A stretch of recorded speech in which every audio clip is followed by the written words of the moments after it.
কোনো বস্তুর তাপ কোন কোন বিষয়ের উপর নির্ভর করে? তিনটে বিষয়ের উপর নির্ভর করে। একটা হচ্ছে বস্তুটার ভর, একটা হচ্ছে বস্তুটার উপাদান উপাদান আর একটা হচ্ছে যে তাপমাত্রা বৃদ্ধি বা হ্রাস। একটা বস্তুর ভর যদি 5 কেজি হয় ধরো, তাহলে এই বস্তুটা যতটা তাপ ধরে রাখবে, আর একটা বস্তুর ভর ধরো 2 কেজি, তাহলে এইটার থেকে এইটা যেহেতু ভর কম, যার ভর কম সে কম তাপ ধরে রাখবে, আর যার ভর বেশি সে বেশি তাপ ধরে রাখবে। এবার উপাদান মানে একটা বস্তু তো বিভিন্ন উপাদান নিয়ে তৈরি হয়, যেমন ধরো লোহা, যেমন ধরো তামা, এরকম বিভিন্ন উপাদান দিয়ে তৈরি হয়। যার আপেক্ষিক তাপ বেশি ওইটা কি বলা হয়? উপাদান। তাহলে বস্তুর ভরটাকে ধরা হয় এম, মাস। আপেক্ষিক তাপ মানে এস ধরা হয়, স্পেসিফিক হিট।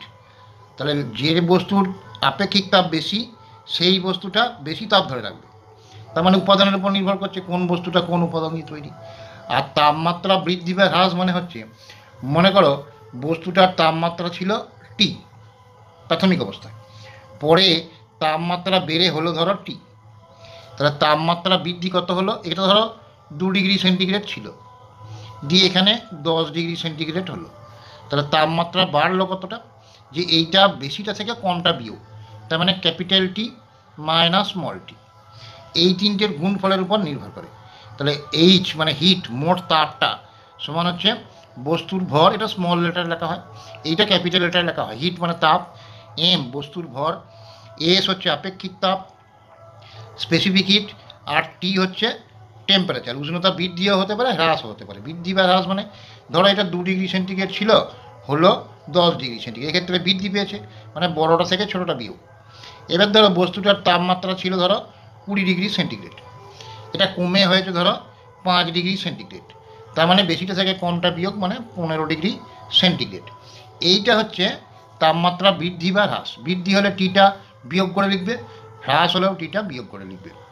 তো সেই জন্যে ফর্মুলাটা এরকমভাবে লেখা হয়, এইচ সমান M S T2 minus T1।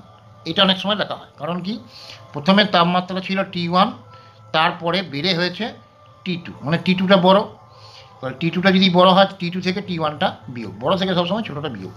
তাহলে এইটা গোটাটা মুখস্থ রাখার দরকার নেই, তুমি শুধু এই ফর্মুলাটা মুখস্থ রাখবে যে এইচ সমান এম এস টি। তাহলে বস্তুর তাপ কোন কোন বিষয়ের উপর নির্ভর করে? বস্তুর ভর, বস্তুর উপাদান, উপাদান মানে হচ্ছে আপেক্ষিক তাপটা, আর টি হচ্ছে উষ্ণতা বৃদ্ধি বা হ্রাস।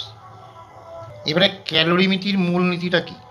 মূল নীতিটা একটা লাইন খালি মনে রাখবে, যে এক বস্তু কর্তৃক বর্জিত তাপ সমান অপর বস্তু কর্তৃক গৃহীত তাপ। এইটা মূল মনে রাখবে। এই বস্তুটা যতটা তাপ বর্জন করলো, ধরো এখানে একটা তামার খণ্ড আছে, এই বস্তুটা ধরো তাপমাত্রা বেশি ছিল, আর এখানে ধরো জল ছিল, এইটা তাপমাত্রা কম ছিল। এই তামাটা উষ্ণ আছে, বেশি গরম আছে, জলটা এর থেকে কম উষ্ণ আছে, মানে এর জলটার তুলনামূলক এর থেকে তাপমাত্রাটা কম। এই তামাটা যদি জলে ফেলে দেওয়া হয় তাহলে এর তাপমাত্রাটা কমতে থাকবে, আর জলের তাপমাত্রাটা বাড়তে থাকবে। এই প্রক্রিয়াটা কতক্ষণ চলবে? না যতক্ষণ না এই দুজনের তাপমাত্রা সমান হয়। মানে এইটা ধরো কিছু একটা ছিল 20 ডিগ্রি সেন্টিগ্রেড, আমি সাপোজ ধরলাম, আর এইটা ছিল 0 ডিগ্রি সেন্টিগ্রেড।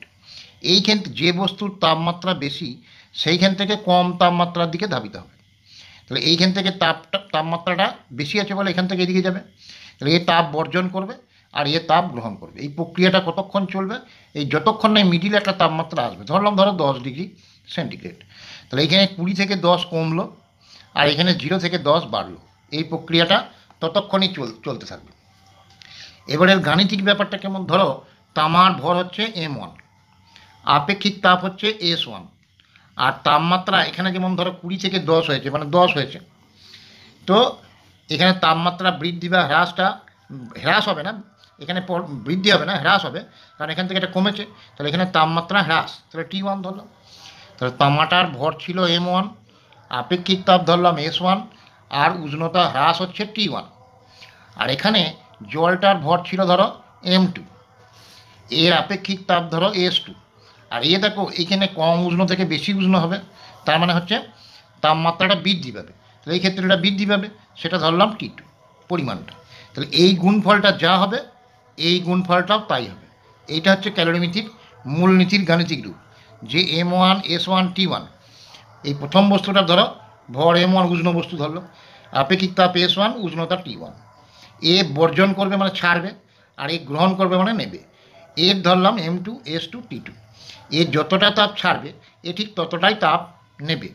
এই প্রক্রিয়াটা কতক্ষণ চলতে থাকবে না, যতক্ষণ না উভয়ের উষ্ণতা সমান হবে।